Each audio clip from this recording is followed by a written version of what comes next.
Hello, risers, and welcome to another episode of Rising with Christian. I hope that y'all have just been rising out here. I know life is just busy and it's chaotic at times, but with God, all things are possible.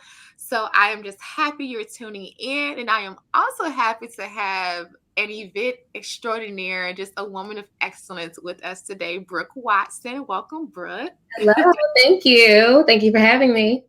Absolutely, absolutely. So, for those who do not know Brooke, I just say just buckle your seatbelt up right now because I'm about to read just a portion of her bio. So, Brooke Watson is what you would consider a Jill of all trades. And when people ask her exactly what she does, she would simply say, I do it all. And truly, all she does. So, just her background, she received a Bachelor's of Arts in Communications from the University of Maryland at College Park. She began her professional journey in the media and entertainment industry, interning for Sister Sister Magazine, Island Def Jam, Universal, and Bad Boy Entertainment. Upon graduating, she served as a personal assistant to the Grammy-nominated singer Raheem DeVaughn. Super cool. And over the years, Brooke has really made a name for herself with event planning, fundraising, and has truly gained national recognition. Some of her clients, y'all, just to name a few, has been the Congressional Black Caucus Foundation, the Washington, D.C. Pharmacy Association, the National Council of Negro Women, and the Stafford Foundation. She is the proud member of the historic Alfred Street Baptist Church in Alexandria, Virginia, where she is the director of Caya. And y'all, we're going to get into that today. It is truly a powerful ministry. And she now serves as the creative production and special projects manager for Alfred Street. So she is the event extraordinaire, the curator of sacred spaces. Miss Make It Happen. Welcome again, Brooke. Thank you so much. Yes. Like, I am super excited to just talk to you because you have an interesting background of the corporate world and event management and just wearing so many hats. And I'm curious, before you even got into the nonprofit space of the church, like, what was Brooke like? You were hungry, you were going after it, you interned at super amazing locations. Like, what was your desire and your passion? You know, it's interesting. I never in a million years would have thought I would have been working full time in ministry. Like, never. I did not think that I could make a substantial living, like working in ministry full time. You know, always growing up, I saw my mom volunteering, working with different ministries and things like that. So I assumed that that was kind of really all there would be. But prior to my work here at Alfred Street, as you mentioned, just kind of always very hungry. I don't know. There was a movie called Clueless. Of course, it's a classic. But Cher said, no is just the starting point for negotiations. Wow. That was a quote that she said when she was trying to like get her grade to be better or something like that. And I think I took that and ran with it. Some people hear the word no and then they just kind of stop. And I'm kind of the person that's just like, let me see if there's more to it. Like, let me see if I can figure something else out. And I was really determined to work for Bad Boy. When I was in college. That was when Making the Band was out. Like, Bad Boy was like the it like record label. I wanted to like move to New York and like become this like amazing record exec. And so I found out that they had like a college rep program where you could be at your school, which I was at the University of Maryland, but you could be like an intern, but like from a distance. Oh, wow. And I would call, and every time I would call to inquire, they would send me to voicemail. And I never got through to anyone. And so one day I just started like changing the last two numbers of the phone number for their main line, and just was whoever I got. I was like, oh, I don't know how I ended up here, but now that I have you, I'm trying to A, B, C, D, E, F, G. And I finally got to someone that like, I'm like, I've been trying to reach out to someone. And so that actually got that door open for me. And ever after that, that's just, even with my working with Raheem DeVaughn, I reached out to that manager. He was giving me the runaround. I went to his office. He wasn't there. I wrote him a note and put it on his desk and said, put me to work. Wow. And he called me the next day and was like, were you in my office? And I was like, yes, I was. Put me to work. And I think it's that kind of hunger, that kind of edge Mm. that kind of makes you stand out amongst the crowd. So I don't know where that came from. I mean, but it's just always been there. Because I was going to ask, like, is your brain wired a different way? Because historically, you hear no, you get defeated, you start to second guess yourself. But for you, you go into a different gear or a different drive. Like, how do you get there?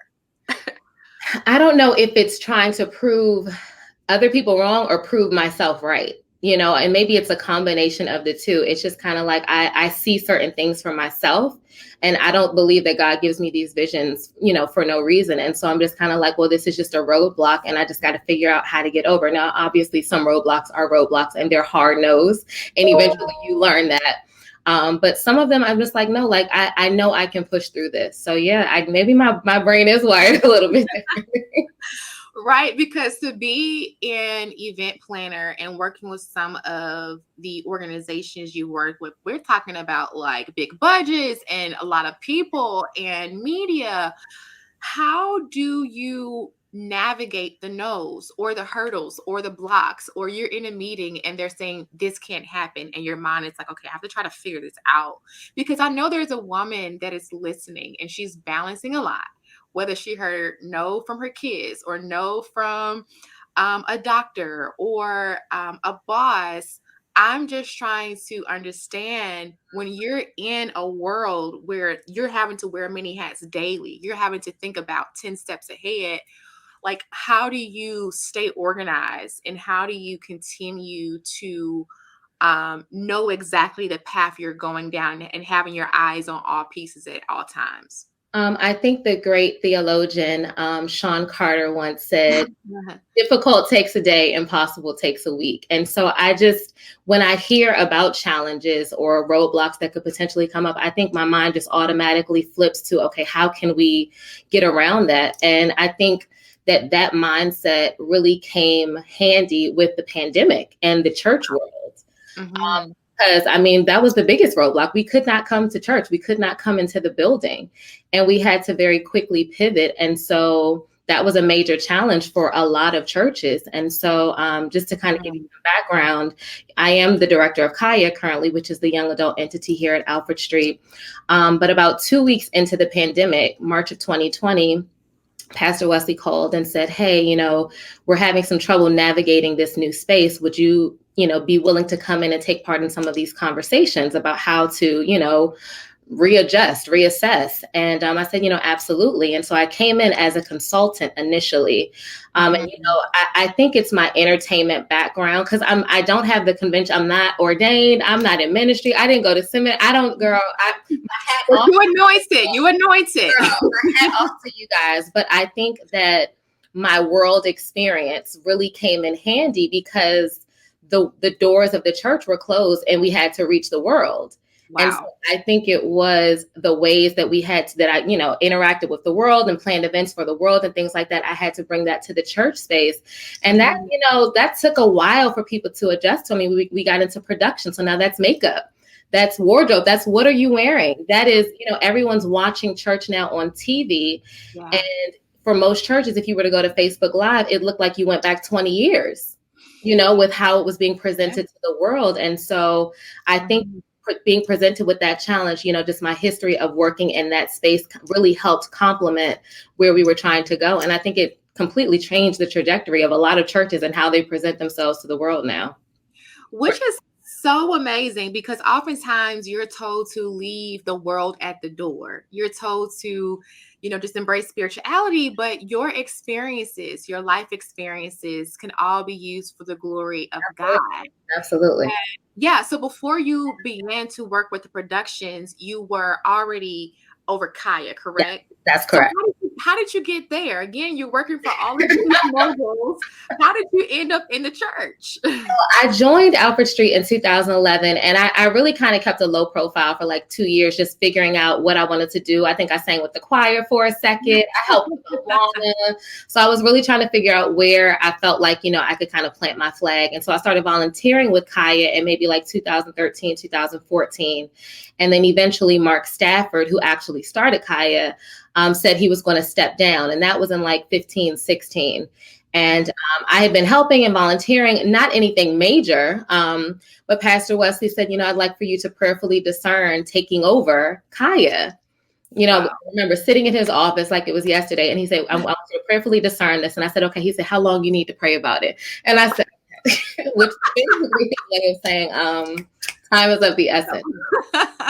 And so I just jumped right in, and I had never led a ministry before. I did not know how to do it. I really was just kind of fumbling and figuring it out as I was going. But I think just the idea of Caya, which is come as you are, I think that that's really important, come as you are, and I think God will meet you there. And so Alfred Street sometimes kind of has this perception of, kind of being, very well established, kind of, even the uppity Blacks and things, however that's been put out there. But Caya became this like safe space. Like, you don't have to put on the big hat. You don't have to put on the fancy clothes. You can come in your jeans. You can literally you can come from happy hour, like whatever it is. Like, just want you to come. And I think that's a love ethic, to come as you are. And so I think I just kind of adapted that and tried to meet people where they were. So we did very unconventional things. We would do brunches at park. We would do, not happy hours, but like events at like Brooklyn on U Street and Penn Social and things like that. And so I think it's important to kind of go out to those places, because people aren't just going to be walking down Alfred Street and say, oh, hey, who are you guys? You kind of have to go to them. We also did things like running with District Running Collective, which is a running club in DC, and just kind of going out and running with them. And we've done Caya in the park, where we've had Bible study in the park, on the water in Old Town. So it's kind of like going beyond the walls of the church. So that's really was really important to me, was to kind of get out of the church, reach people, because those are where the real evangelism moments happen, for sure. Yes, outside of the four walls, I am so empowered and inspired by the work that you do outside of the four walls, as well as in the church.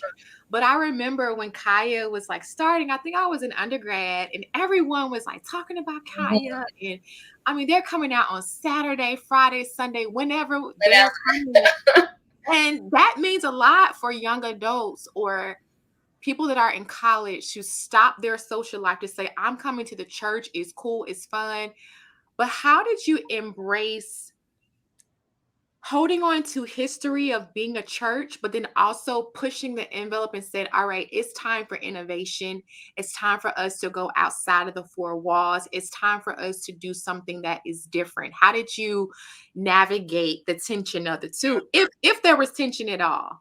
I wouldn't say that there was tension, but I'm actually, as hard as it may seem, I'm still very traditional. Like, I still love traditional church. Like, I still want an altar call. I still want to sing hymns. I still want to do all of those things. And I know that that's not typical with Caya, but I think it was important to like fuse it in. So with praise and worship, we were still singing kind of, some of those really good churchy songs and praise and worship. And then obviously I would sit and work with Pastor Wesley on the lessons and how can we take what Carisha and Diddy are going through and tie that to something else, or what Watch Jazzy is talking about when it comes to submission, and tie that into what it means biblically to submit to your husband. So I think it was just kind of like, how do we fuse this all together and make it all intersect in a way that is still upholds tradition, but also meets people where they are. Yeah. And it's not common. I'm not going to even just say in the DMV area, but for churches in general, it's not common for millennials to want to tear down the walls to come into a church or come to an event. What do you think the it is? So yeah, I call her the Olivia Pope of the church, right? So what has to curate? What has to be there? What are some, because a lot of people are saying millennials aren't coming, and that is not true for Caya. That is not true for Alfred Street. So how did you build this momentum, and how did you build this excitement that you can have fun and love Jesus too, or you can go outside of the four walls and be mixy and also love God? How did you build that momentum there? So what's interesting, and I don't know how many people are familiar with Caya or have attended, but pre-pandemic, I mean, it was like the club. Like, So the doors, we would not open the doors to the church until 5 minutes before service. It would literally be a line of people lined up outside the church, and they would flood the sanctuary, literally flood like ants, like literally flood to get to the front. And it was always crazy to see like that they are hungry for this. They're coming from work because, you know, literally it starts at 7:30. So they're coming off of work, sit in the traffic, and then they are here for this word. And that's a lot. But so another thing we did was the social hour. So prior to, since we knew people were coming from work, it's like, well, people are going to be hungry. So let's have, you know, some food and some beverages for people to kind of have before service starts. Now, when I came on board, the food setup was like Sunday after church. It was like low tables with chairs, all the lights on, and it was like chicken, mashed potatoes, and string beans. And I was like, we got to change this up a little bit. It's giving Sunday after church, and that's not this crowd. And so I said, let's get rid of all of these low tables. Let's get some cocktail rounds. Like, you know, if you were to go to the club, put tablecloths on those, and no more of our sweet culinary team serving people. No, we're going to have it set up like a buffet, as if you were at happy hour, feed yourselves. And I dimmed some of the lights. And then I had like this really dope Christian playlist, like gospel playlist of all upbeat music. So people, I remember that first, and they were like, "What is this? Like, where is this?" Like, it was totally different. And so I think it's just kind of, like I said, taking pieces of the world, you know, and bringing it to these spaces. I didn't have any chairs. I don't have any chairs during the social hour. I don't want people to sit and kind of isolate themselves. I'm like, no, like be up, mix, mingle. You know, we've got people passing out like name badges. If it's your first time, we want you to sit up front. It was really important to cultivate a team that had like really good energy and really fun. And they would be walking around welcoming people, you know, handing stuff out to them. So I think it's just the energy. And I don't know if that's frowned upon to say energy in the church space, but energy is important. And so I'm like, you guys, when people come in, we don't know what kind of day they've had. They need to be welcomed with smiles, you know, and things like that. And so I think that also helped kind of shift it, that social hour where it kind of felt like a happy hour. And of course, no communion.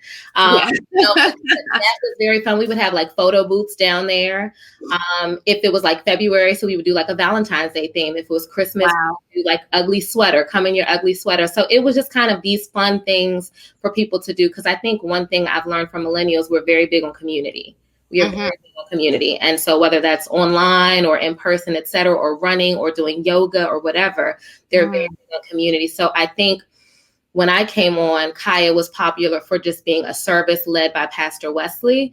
And I told him, I was like, "Sir, I love you. I love you. You know, you're the best. I don't want you to be the draw.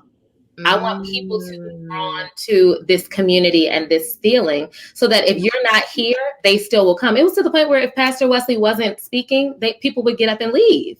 Wow. That shouldn't be the case, you know? So like, let's take his face off of all of these flyers. Wow. You know, so his face is not on any Caya flyers anymore. And so it was like, let's cultivate community so that people want to come to be amongst the community and not necessarily just to hear this message from you. That is amazing. And as you're talking about it, all I can hear are the details, because oftentimes churches feel if you have the flyer, you have the date, the location, people are just going to come. But when they get there, you said the lighting, you said the taste, you said those foods, all of this, you were thinking about 10 steps ahead. Again, this goes back to your history of planning background. Right. And so I'm curious if, you know, more churches need to have a fresh eye in planning. Or how do we build these teams and curate spaces of leaders that can think about those details, right? Because everyone's not an event planner like you. But for someone that said that the people aren't coming, how can you motivate them to create those spaces where people want to come? So even with my team, I think I just kind of even went above and beyond to get them excited, you know, so I would take them out to dinner quarterly. You know, we would have a retreat, you know, where we would all get together, kind of toss around ideas. We would even sometimes take travel to go visit another church together and things like that. So we even became kind of like this really core, like knit team in terms of of my Caya leadership team. So I think that just became really infectious. And I do think that is something that churches do need to consider. And like details are so important. You were at 50 for 50. And that was, I mean, my baby. Like I was like, I was so excited about that. And just to give you all some background, Pastor Wesley turned 50 in April. And instead of doing a party, he wanted to invite 50 of the next brightest, youngest pastors, preachers, ministry leaders to spend 2 days with him. Just kind of learning about leadership and preaching and things like that. And I just was like, I want this to be an amazing experience for these 50 people. And so I don't want them to just come to a hotel and just sit there. Like, no, like from the time they get there, like I want them to, the invitations alone, like I want the invitation to knock their socks off. I want them to have mugs and signage and, you know, things like that. So details matter. They really do. That's what people remember. Yes, I was sipping out of my mug the other day, and you know, and all the freebies. I'm like, wow, I got a bag, I got a t-shirt, I got a hat. But you know, there's people on today that are starting businesses, right? Everyone that listens to the podcast is not in ministry. They're starting businesses. Maybe they're a manager at their job, and so they're having to create spaces for innovation. So I just want to encourage y'all. What she said was the importance of like casting the vision to your team first. Like it starts there, casting the vision and you having the energy and bringing the energy where other people can then follow, which is so important. That is so important. Absolutely. So I know you mentioned that you during the pandemic you switched role. Well, you got more responsibility, right? Yeah. There's so many churches that are still trying to figure out the virtual space. How do you reach millennials and young adults during the virtual pandemic? How did you do that? And what are some key? You mentioned makeup and hair, like because visuals matter. Like because think about it, people are now watching church on TV and they're used to seeing really good production on their TV. So we have to measure up to that. Otherwise, they're just going to switch the channel to something else. Like even from a production standpoint, like singing, you know, we've had to start, we had like a music studio set up where we kind of had to start producing vocals and things like that to make sure that everything was like super on it. But so coming in initially, we were really fumbling a lot, trying to figure out what to do. And I say this all the time. I think people think because we were Alfred Street that we just had it all figured out. And we just hit the ground running. No, we tripped and fell, fussed, and you know, all in between. You know, it was a major learning curve. And so at one point I was like, you know, I think we need to start like a reality show, like a documentary of some sort. Like people need to see all of this craziness going on. And so I had an idea for The Church Has Left the Building. And so that was kind of like a behind the scenes look at how we were navigating the pandemic and how we were coming up with these ideas. And it showed some of the arguments. It showed one Pastor Wesley recording a whole Bible study and then it accidentally getting deleted and how we had, like, it showed all of that. And millennials are into reality shows. They're into behind the scenes and documentaries. So, you know, I'm like, that's something cool. You know, people are nosy. They want to see what's going on, you know, that box off. And it's also entertaining. You know, people love Pastor Wesley. You know, he's dropping gems left and right on that as well. So we tried it out. And I think there's maybe 3 or 4 episodes up on YouTube. So that was just kind of one of the ways to kind of, you know, try to keep people engaged, because I think it became Sunday morning isn't enough to keep people, because now they have so many options. Yeah, you could be watching Wheeler, you could be watching Michael Todd, you could be watching TJ, you could be like, and you know, and that wasn't the case pre-pandemic. And so it's like, how do we keep people turning into our page, you know, to see what we have going on? And what I hear is vulnerability. So to be able to share those clips, you have to be vulnerable. And I believe that so often in ministry, we feel like we have to have this picture perfect vision of the church. But anyone who works on staff of any entity knows that it's not just all just roses and dandelions all the time. What is the importance of transparency? Like what is a fine line between showing like behind the scenes and this is who we are versus like not feeling too worldly, or does it ever come to mind? Because I do like reality TV shows, right? So for you to say we kind of like resembled it to a reality show, but for the church in different contexts. Like, how do you walk that fine line? Yeah. Because you keep things exciting, you keep it Mm-hmm. fun, Mm-hmm. and you don't see that often. So, Right. so is there a fine line for you? Absolutely. And I think that comes from Pastor Wesley also. He's so transparent. I mean, he has shared a lot of things that he has gone through in his personal life, different struggles that he has had. And I think that with millennials, we grew up seeing these perfect church mothers and these perfect pastors and this and that. And then something happens and it's like, oh, I thought that y'all were, so we value transparency. It's like Mhm. we want to follow someone that's real, someone that feels relatable, and someone that feels like, where it feels like, they're going through the same things or similar to what I'm going through. So I think it's Mhm. important especially for a church like Alfred Street, because of the esteem.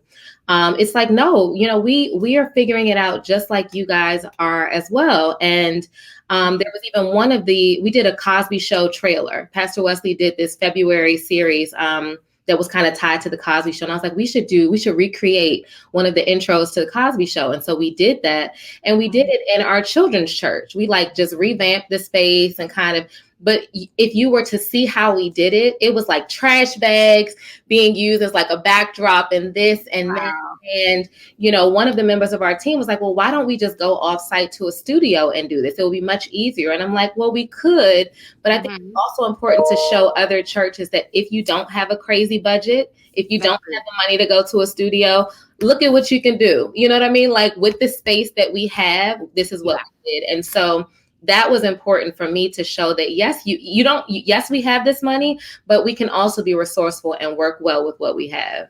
So important, because I was going to ask for that church that said, Mhm. well, I can't do that because I don't have a budget. Use what you have, use Absolutely. who you have, and just be innovative and confident. Confident. And we showed like behind the scenes, like people on their knees, like wiping the floor. Because I mean, it was a lot. So I'm like, it's important to kind of show that even with Wow. who we are, that we still, can do things on, a smaller scale as well. Which is so important. And I do believe that every church, you have to have the physical and you also have to have the digital. There's so many of my colleagues and friends that just aren't coming into a church building. They probably haven't watched sermons in quite some time. What do you have to say to the millennial young adult generation that's just saying that church is irrelevant, millennials aren't coming, it's boring, why do we, need to be in the building or even watch a sermon? I do believe it's like my mission to really just get our generation connected in order to rise in Christ.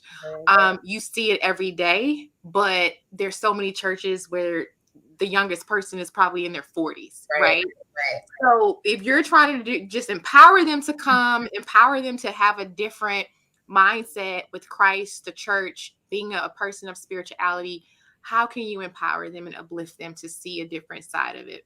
So the first thing I would say to them is, I get it. Like, I 100% get it. And especially after 2 years of being in the house, I mean, the last thing they want to do is put on some clothes and fight through traffic and then try to find parking to come sit in church for an hour and a half when they could easily just, turn on the TV. I mean, it's become a thing of convenience at this point.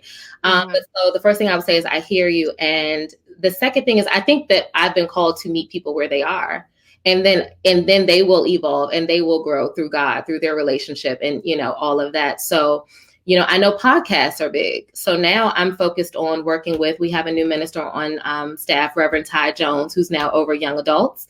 And he's looking to start a podcast that kind of speaks to, the integration of like faith and different things. And so it's like, we're just trying to fuse it in a way that they can receive it. And everyone's not going to be on the level to understand what Baptist believes. They may not be ready for a sermon like that, but hearing about, something else, on a podcast level or a video with some jokes fused in, like that may be easier to kind of integrate them in and slow walk them. So I think it's important for churches to, one, determine who their audience is.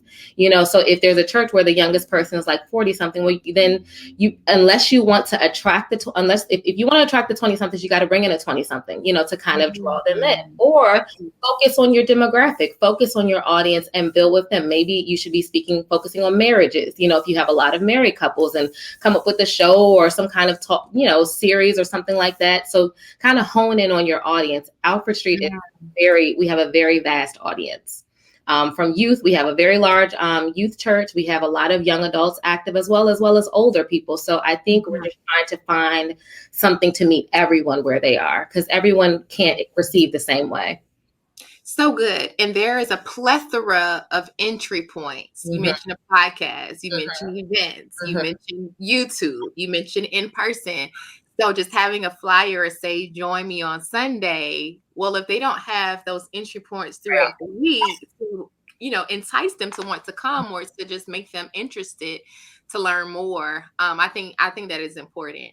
So back to Brooke. Okay. I love this terminology of Jill of all trades. Was that something? I mean, you're exercising it now in so many capacities. But was that something that you wrestled with? Because we're told to be good at one thing. Absolutely. How did you embrace being therapist? Because I've actually heard before, and of course it stems from jack of all trades, but Jill is obviously the feminine version of that.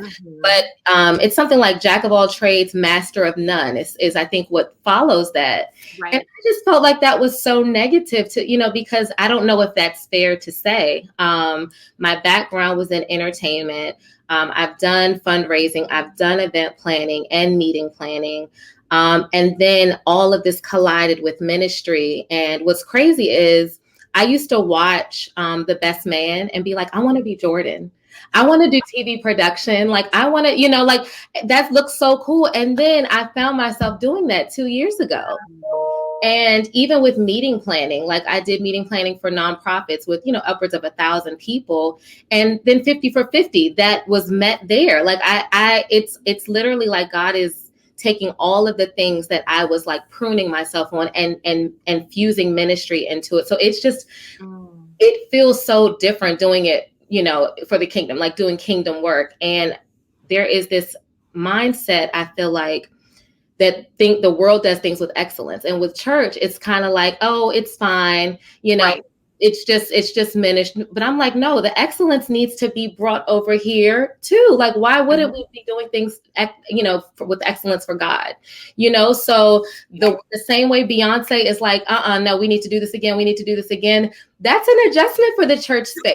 They're not used to that, And so my thing is like, no, we need to be excellence all across the board. So it's been a beautiful fusion of all of the things that I dabbled in and seeing how it's being cultivated now. Which is so key, because excellence is something I believe the church needs. And to have people like you that can come in and offer that is so important. And I know there's probably someone listening. If you can hear from Brooke's story, you don't have to be a preacher. You don't have to be in the pulpit. You can use your experiences of life and God. And even, I love how you said Pastor Wesley came to you. People will see the gift. Oh, yeah. People will see the light.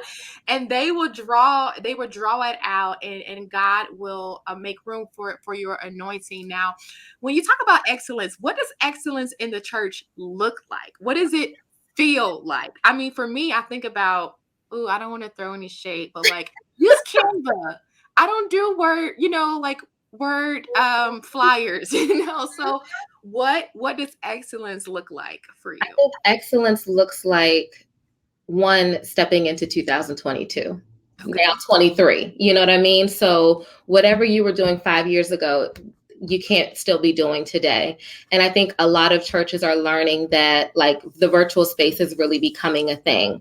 So perhaps it's no longer using your phone or iPad for Facebook Live. Perhaps it's investing in a nice camera and, bringing in a consultant to do some camera work or things like that, putting them on a stipend or something like that, just to step it up a notch. Because Pastor Wesley he used a term for the pandemic, and he said it was an extinction event for a lot of churches. And that was loaded. That was very heavy, but a lot of churches did get left behind. Some of them weren't on Facebook Live. Some of them weren't on YouTube. And so if you couldn't go in person, then that kind of left them, well, what am I going to do? So then there were some pastors, and no shade at all, I think people have to make do with what they have. But then, they're just recording their sermons from their phone at home. you know, Mhm, and so you're going to lose people like that because people are used to community, they're used to being in the church, they're used to being in the sanctuary. And so now mhm, you've kind of scaled back and you're in your home and things like that. So I think it's important to kind of keep up with the times a little bit. mhm. So whether that's finding a young college student who does graphics, there are ways and resources. You don't have to break the bank. There are hungry people out here trying to build their portfolio, and it's Exactly. a matter of just going out to find them, and it's really just building relationships for the most part. And I would say excellence attracts For excellence. sure. For sure. For sure. Excellence attracts excellence. So even for me with my ministry and my business, I realized like, oh, okay, Christian, you can't just throw the camera on and just start Right. talking. Sometimes that's okay. You want to just do like a little 60-second, but if you're showing up, like if y'all are watching visually, Brooke and I both have on a black turtleneck, edges are laid because Yeah. we want to represent the kingdom. Right. Right. So you're not being, when you talk about excellence, you're not being one of hubris or arrogance. You're just really bringing your best foot Absolutely. forward because you're representing God. You're not just representing yourself, you're representing God and the kingdom. And we don't have to be tired Christians. Exactly. Exactly. Wow. So what keeps you excited about the future of the church? There's been so many transitions. You're so gifted, so talented. Yeah. What keeps you excited about even 2023? Yeah, so Pastor Wesley has really great vision as well. And so recently we've acquired another property on Alfred Street, 112 Alfred Street. It's a 4-level building that we will be turning into a production studio. So instead of going off site and paying people to use their spaces to produce, Wow. the shows and things like that, now we will have our own space where like our music ministry can record music, and we can, we have Versus, which is like an online game show. We can film that there and things like that. So we now have this other piece of land, which is amazing for a Black church in Old Town Alexandria on Alfred Street, which is amazing.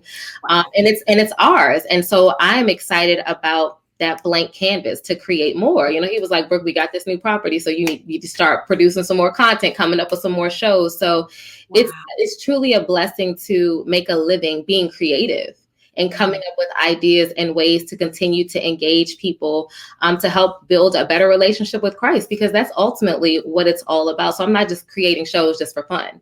You know, Mhm. how can we prick the hearts of these people? What kind of impact can come from this? And so that's really my driving force is just kind of reaching more people. Wow. And y'all, Brooke is so humble. Like, she's so humble. But when I tell y'all, like, the production level, the quality, the attendance, like, it truly just resounds in the DMV area and beyond. So, kudos to you and the momentum and the ministry and the lives that you are bringing to Christ in a fun, energetic, creative way. Like, that is anointing. Thank you. Absolutely. So I love to end every session just talking about ways that we can rise. So there's a woman who wants to be the Jill of our trades or just wants to be good in her lane. Who maybe feels like, okay, I'm not giving it 100%. There's more inside of me. I want to give more. How can you encourage that woman who is listening to rise today?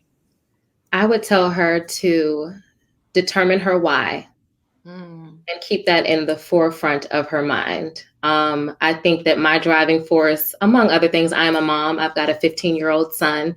I mean, he is the reason I do any and everything. And so I just wanted to show Wow. I wanted to show him, like, literally anything you put your mind to, you can do. And so I would definitely say to determine your why, and don't always take no as the final say, because more often than not, if you just push a little bit more, there's something else on the other side. And it feels so good to get to the other side of that, for sure. Can we pause there? I know we're wrapping up. I've gotten a lot of no's this week. Mm. Um, and I know there's someone's listening and they're truly discouraged. Like, what do you do when you hear no? Like, do you think of plan C? Like where do you go? You have a no. How do you recreate that canvas? So I'm just going to give you an example. At the start of the pandemic, I wanted to do a parking lot concert because we couldn't go, anywhere really. But I wanted to do something safe, and so I wanted to do a concert with Anthony Hamilton. Mhm. And I had reached out to his camp in 2020 and said, I want to do this parking lot concert. They said, no, Anthony is not traveling yet. We're still a little leery. Then 21 came and they said, and I reached out to them again because I'm like, no, I'm gonna keep trying. Hey, it's me again. Okay. They said, well, no, the date you want won't work. He's got something else too close to that. And so nothing else will work. So I just was like, okay, fine. So 22 came up. Wow. I reached out to them again and gave them the date. And they said, oh, well, that date actually works.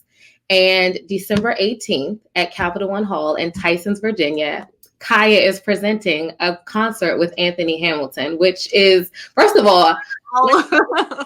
2 months ago, it hit me and I was like, Brooke, what are you doing? Like, you're putting on a concert with Anthony Hamilton? Like, who do you are you? Like, who are you?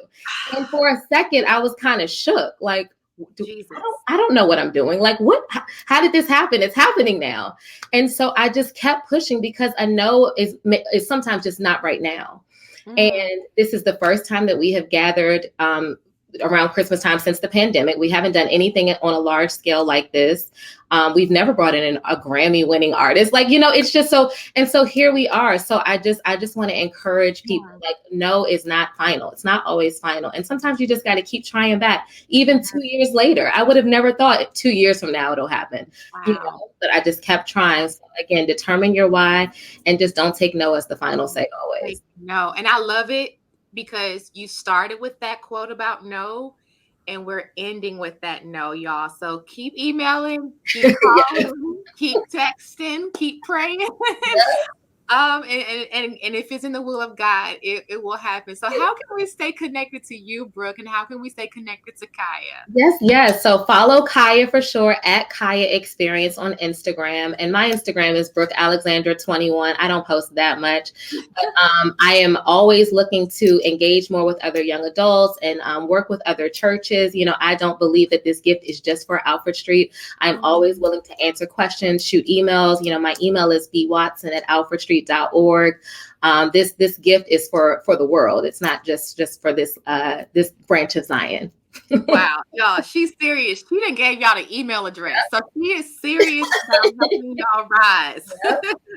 Wow. Well, Brooke, we are just so amazing. So excited. I can't even talk. I'm so overjoyed, but we're just so excited that you graced us with your presence today, with your wisdom, your energy. Y'all, if you are in the DMV area or even abroad, I encourage you to go on their website, to follow the social media handles, and to really support this movement. It's more than a ministry, it's a movement in the DMV area. So y'all keep rising. Know that I love y'all and the world is waiting. God bless.